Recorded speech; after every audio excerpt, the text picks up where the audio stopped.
On April 10, 1912, the Titanic, the largest ship in the water, left England on her maiden voyage to New York City. Despite being touted as the safest ship ever built, 4 days into the journey, on the night of April 14th, the ship struck an iceberg and sunk into the ocean. The Titanic disaster was an infamous tragedy, but recently discovered documents revealed the untold chilling truth about that fateful night. But more on that later. Titanic Captain Edward Smith has gone down in infamy for his folly that night in April, but his real story is more complicated. Smith was actually one of the most experienced sea captains out there. He even had a cult following. Certain well-to-do passengers would refuse to go on Atlantic voyages unless he was at the helm of the ship, and they called him the millionaire's captain. Perhaps because of this, there were some very important people traveling on the Titanic that fateful day. Since the Titanic was one of the most luxurious liners in the world, some of its first-class passengers were huge celebrities of their day. Among the most illustrious was Benjamin Guggenheim.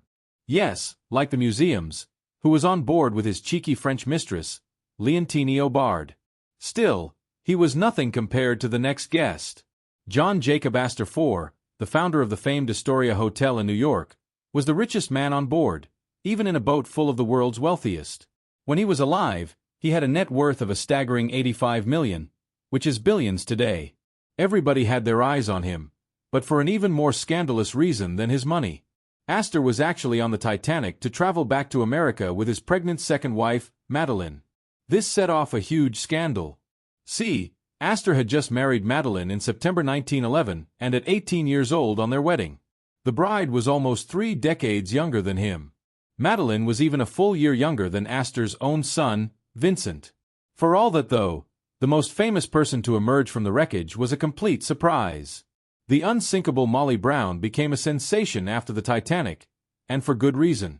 Born in a small 3-room cottage in Missouri, she married the penniless J.J. Brown for love and only struck it rich with him years into their marriage. Staunchly knew money, Brown wasn't afraid to say or do what she felt. It would eventually help save lives. But when Molly Brown first looked around the Titanic, she must have known people thought she was out of place. To say the Titanic was a luxury is like saying Versailles is king of big. The ornate staircase, which was only for first-class passengers, descended 5 decks. It featured oak paneling and ironwork, and a whole staircase was lit by a huge glass dome that allowed spectacular light to flow in overhead. The designers of the Titanic took inspiration from the Ritz Hotel in London for the interiors. The facilities included a gym, a pool, a Turkish bath, a kennel for the first-class dogs, and squash courts. The ship even had its own newspaper, the Atlantic Daily Bulletin. It was truly a world unto itself on board the Titanic. Of course, it was all about to fall apart, and in the end, its luxury was its downfall. The Titanic was ultimately too concerned with appearances. The massive ship was carrying around 2,208 people, which would have meant a lot of lifeboats cluttering the deck if they wanted to follow proper safety guidelines.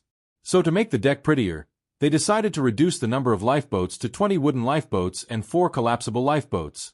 This was only enough for only about half the passengers, but it didn't matter because the Titanic was unsinkable, right? Wrong. At 11:40 p.m. on April 15th, shipmate Frederick Fleet was on the lookout for icebergs. Then suddenly, his worst nightmare happened. He spotted one straight ahead of the ship. Instantly, Fleet rang the bell in warning and telephoned the bridge to let them know they needed to avoid it. The Titanic had collision bulkheads in its bow. When the chief officer on the bridge received the iceberg warning, he ordered the helmsman to turn the wheel hard a starboard. This was actually a huge mistake. Researchers now believe that the ship could have been saved had the officer not ordered the turn. The reason why is heartbreaking.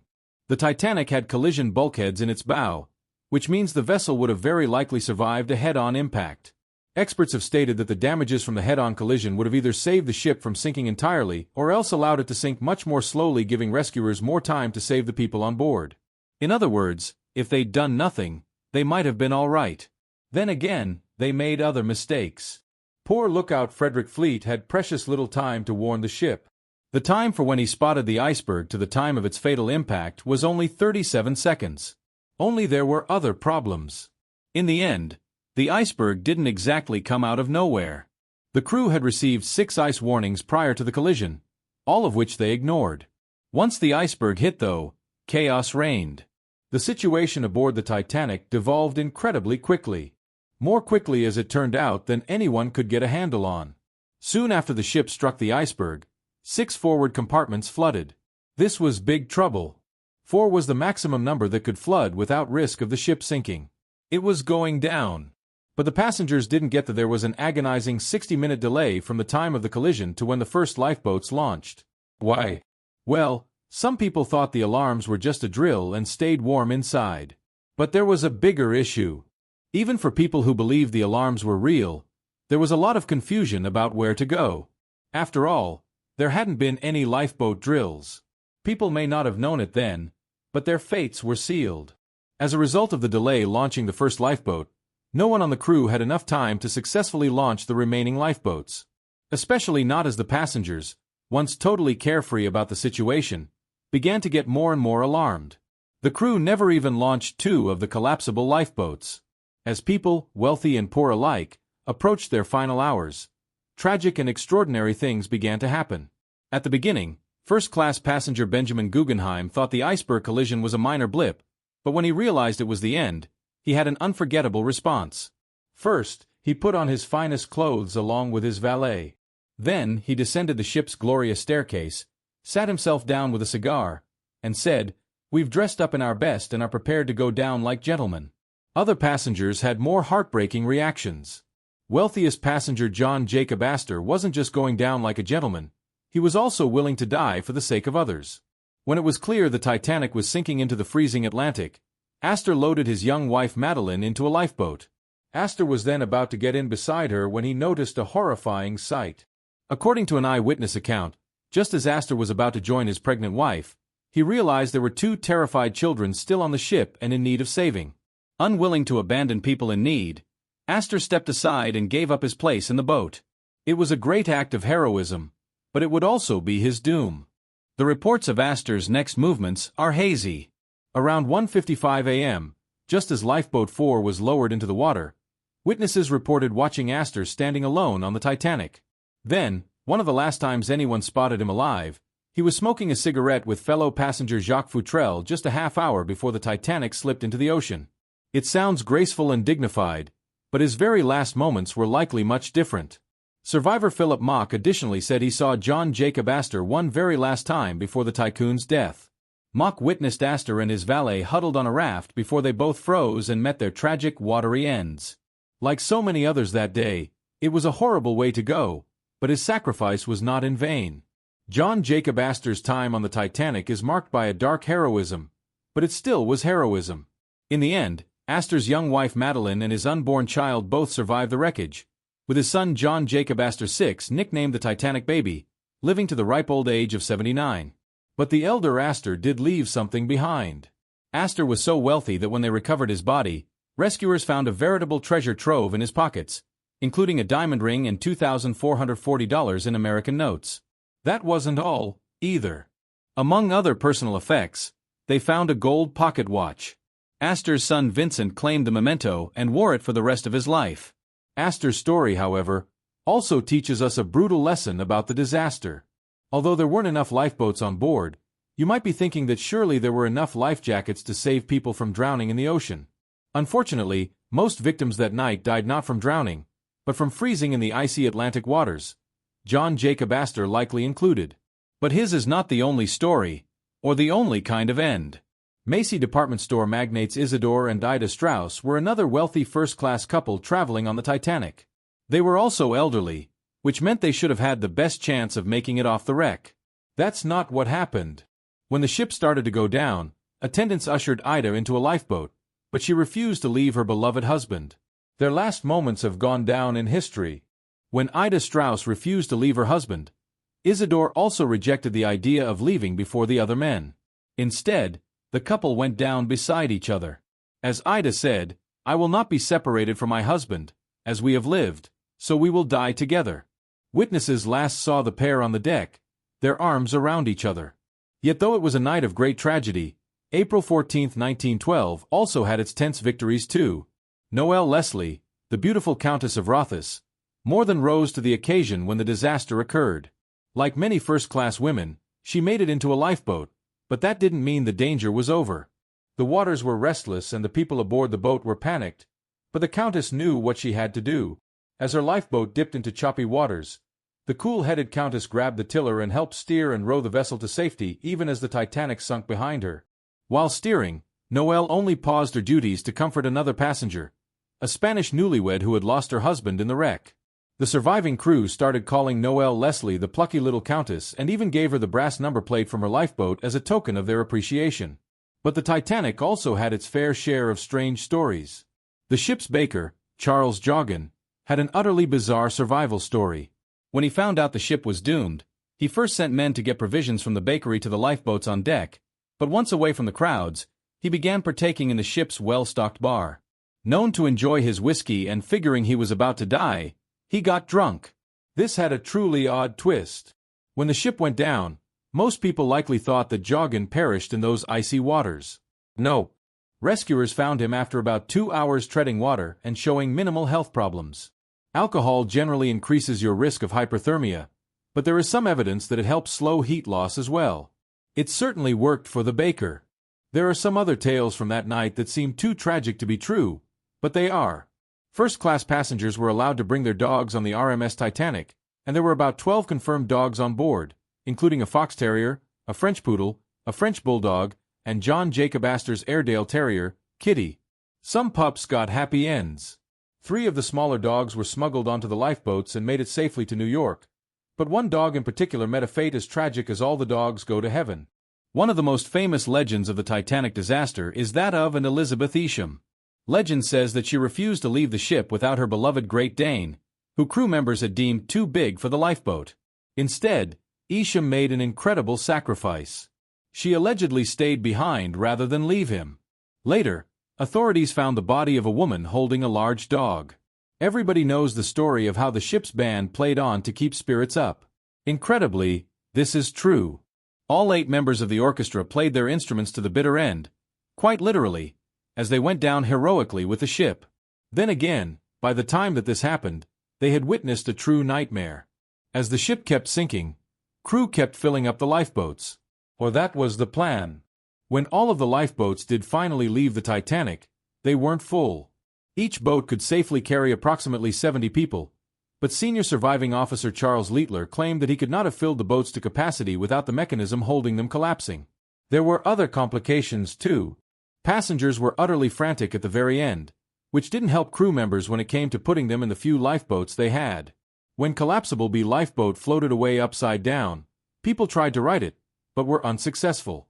Just 30 stubborn people, clinging to life, managed to survive by standing on top of the upturned boat. Molly Brown was lucky enough to snag lifeboat number 6, but crew members had to drag her away from helping other passengers and push her in it. Her next actions earned her a place in history. Brown began to argue with Quartermaster Robert Hitchens, who was in charge of the boat, reportedly urging him and her fellow passengers to go back toward the wreckage to save more people.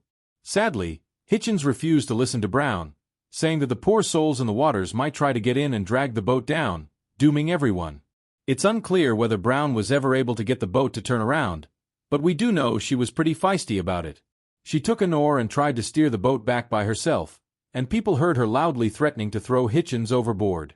Finally, as the survivors watched the ship go down and water slowly grow quiet, they began to wonder who would save them now. Even the Titanic's rescue story was harrowing.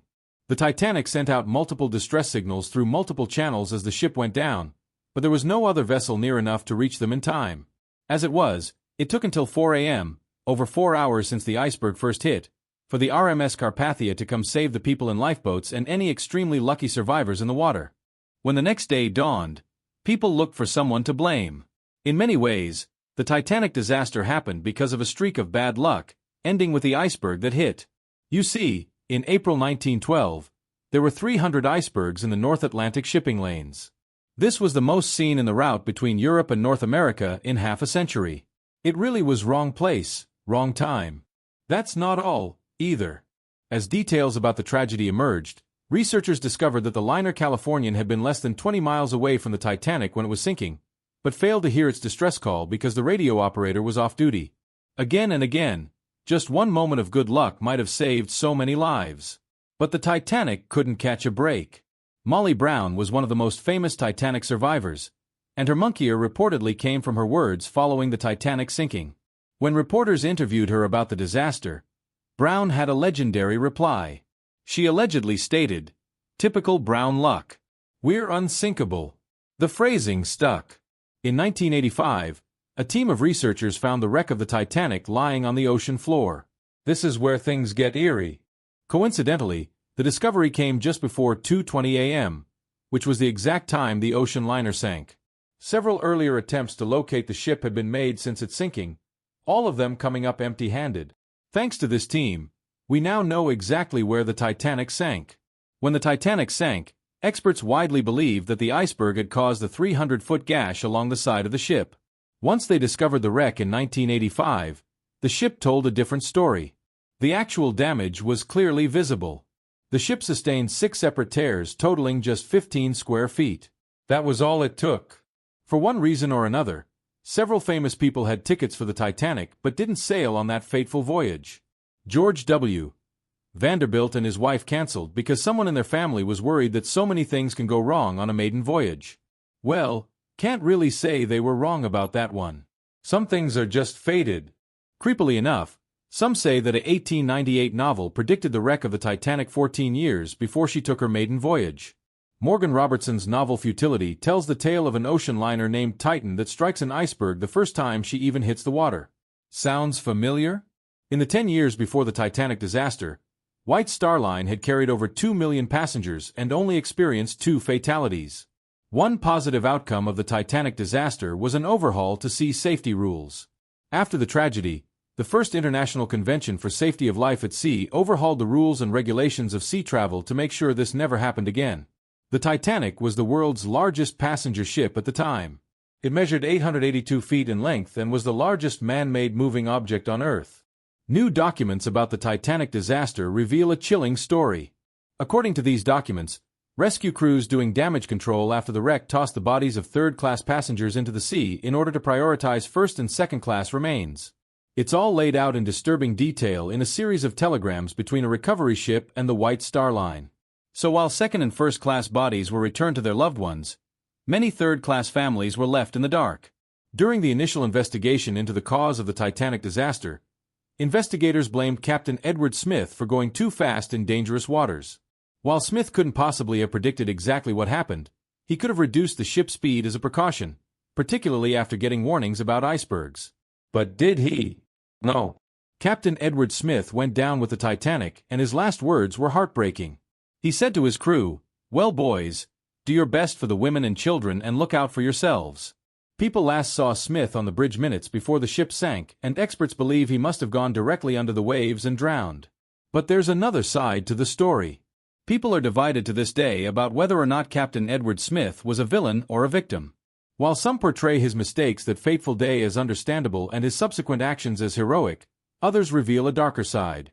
According to some reports, Smith became paralyzed with fear when he realized the situation and did little to save the souls on his ship. If you've enjoyed these stories, don't forget to show some love by hitting that like button and subscribing to our channel.